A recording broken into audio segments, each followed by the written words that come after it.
Bismillahirrahmanirrahim. Assalamualaikum warahmatullahi wabarakatuh.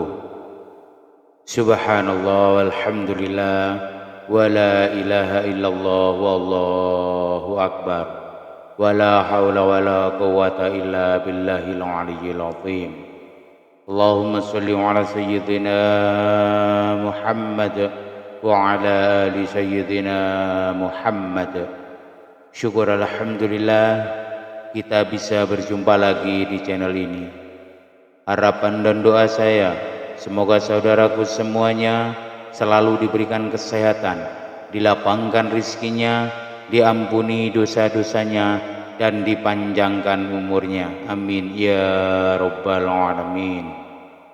Sahabat beriman yang dirahmati Allah, pada saat hari perhitungan amal di akhirat kelak, hal yang pertama kali akan dihisab adalah sholat. Hal ini menunjukkan betapa pentingnya ibadah yang satu ini.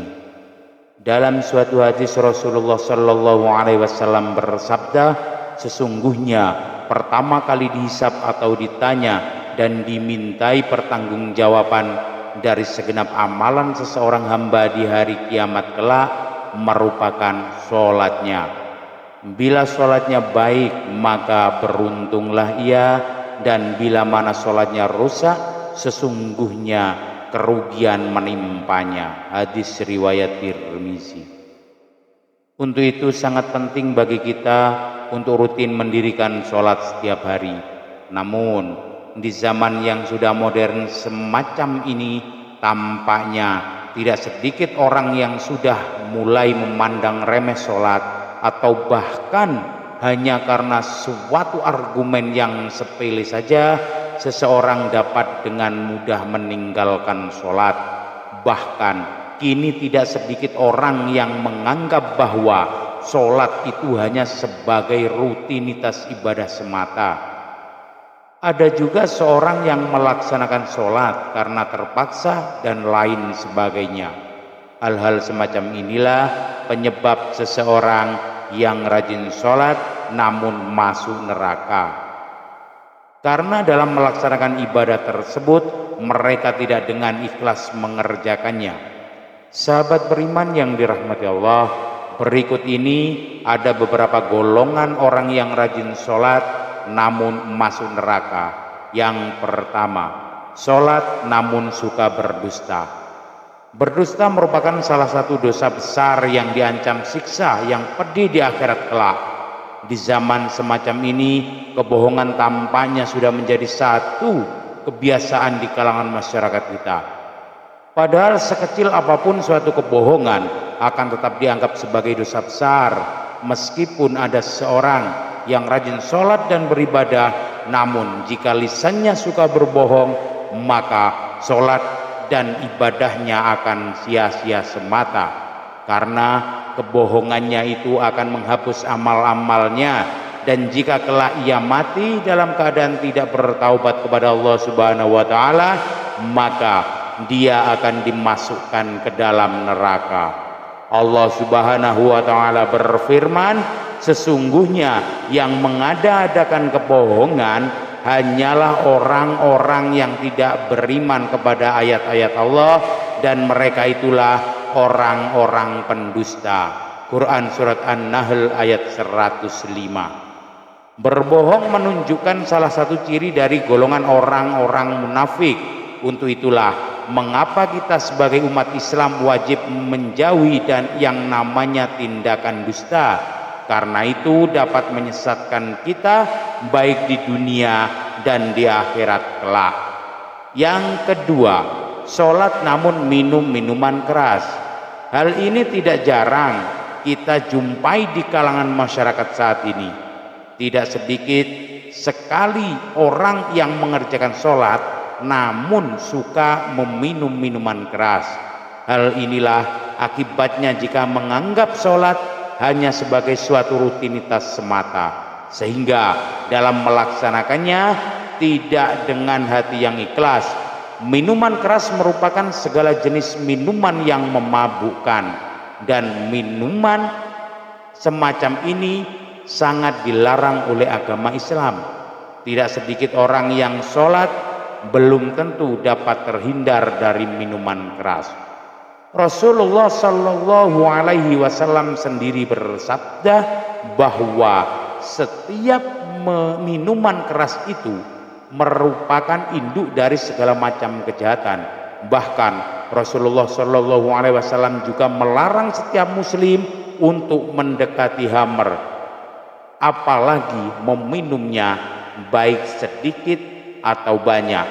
Minuman keras merupakan barang haram yang tidak boleh diminum oleh orang yang beragama Islam. Rasulullah Shallallahu Alaihi Wasallam juga melaknat orang-orang yang berhubungan dengan minuman keras. Untuk itu, sebagai umat Islam wajib hukumnya untuk menghindari minuman keras dan menjauhinya, dan segeralah bertaubat jika pernah meminumnya, karena meskipun sholatnya rajin tapi jika suka meminum minuman keras maka neraka akan menjadi tempat kembalinya. Rasulullah Shallallahu Alaihi Wasallam bersabda, barang siapa minum khamr, tentu Allah memberi minuman kepadanya dari air panas neraka jahanam. Hadis riwayat Al-Bazzar. Ketiga, sholat namun percaya dukun.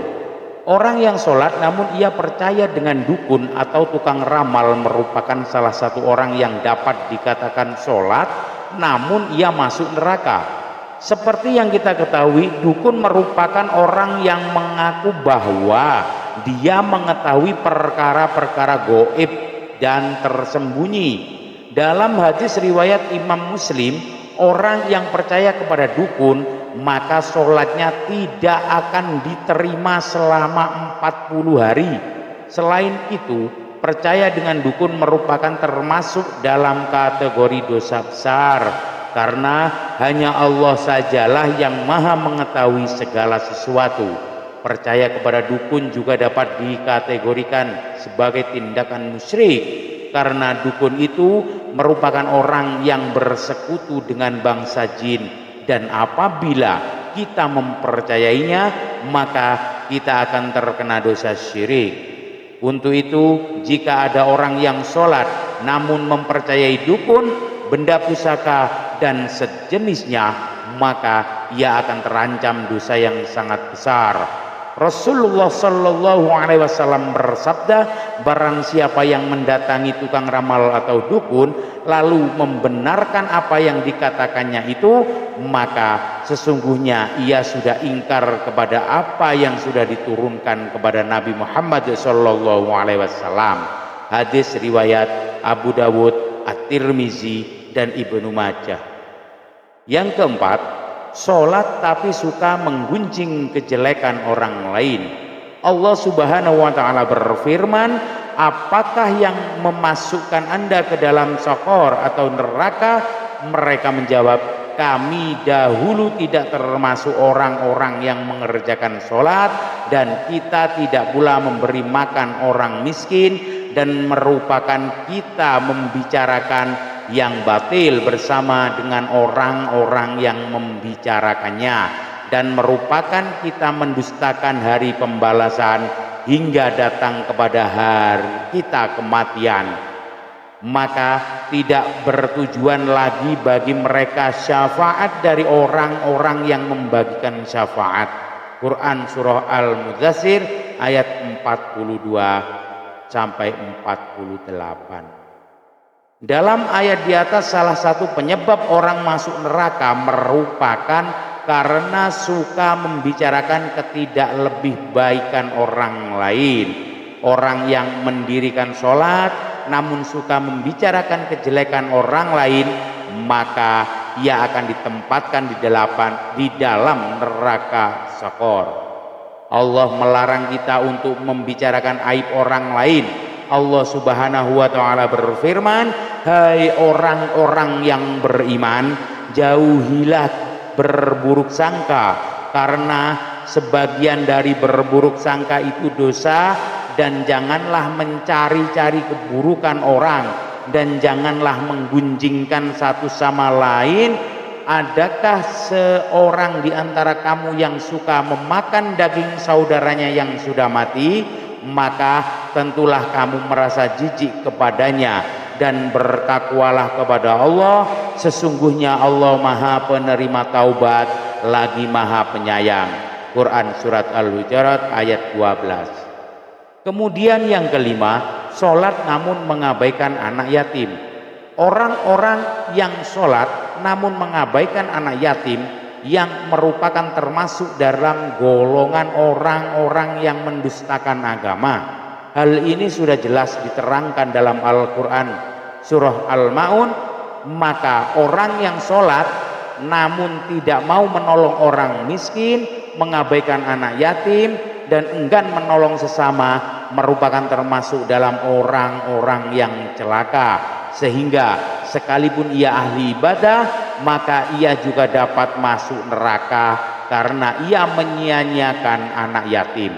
Sahabat beriman yang dirahmati Allah, hikmah yang bisa kita ambil dari penjelasan tersebut ialah siapapun orangnya yang sholat tetapi masih melakukan hal yang disebutkan di atas, niscaya dia akan masuk neraka apabila orang yang enggan atau tidak mau mengerjakan sholat. Mudah-mudahan kita ditakdir oleh Allah Subhanahu wa Ta'ala sebagai orang-orang yang selalu mendirikan sholat. Jangan pernah tinggalkan perintah Allah Subhanahu wa Ta'ala. Mari semuanya kita bertaubat. Wallahu alam bissawab. Demikian yang bisa saya bagikan, semoga bermanfaat untuk kita semuanya. Amin ya rabbal alamin. Usikum wa nafsi bitaqwallah. Assalamualaikum warahmatullahi wabarakatuh.